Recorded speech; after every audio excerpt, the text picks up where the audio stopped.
میخوام بهت یاد بدم به راحتی آب خوردن تو خونه نعنا بکاری.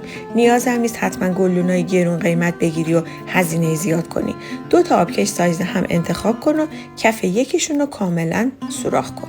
حالا با استفاده از این بستا کناره های آبکشتو به هم محکم کن تا دیگه تکون نخورن. یه خاک آماده کشت و غنی رو انتخاب کن که نعنه‌هاتو توی اون بکاری. برای اینکه خاک از داخل سوراخ‌های آبکش بیرون نریزه، توی آبکشاتو یک کیسه بنداز. وقتی که خاکتو ریختی و کاملا فشردش کردی، اطراف کیسه رو که از داخل آبکشت زده بیرون کاملا کوتاه کن که ظاهر شیکی داشته باشه. حالا نعنه‌هاتو که پاک کردی، سرشاخه هاش رو نگه دار. سرشاخه ها رو دونه دونه داخل خاکت فرو کن. با استفاده از یه وسیله تیز تمام دور تا دور آبکشتو نعنا بکار، مثل تصویر.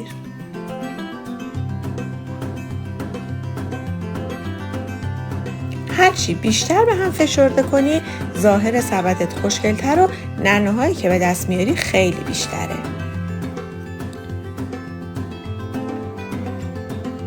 از تمام سوراخ‌های اطراف آبکشت میتونی نعنه‌هاتو وارد کنی و اونا رو بکاری. بعد از گذشت حدوداً 1 ماه یه آبکش پر از نعنا داری. فقط آبیاری یادت نره ها، خوب سیرابش کن. امیدوارم بکاری و نوش جون کنی و لذت ببری.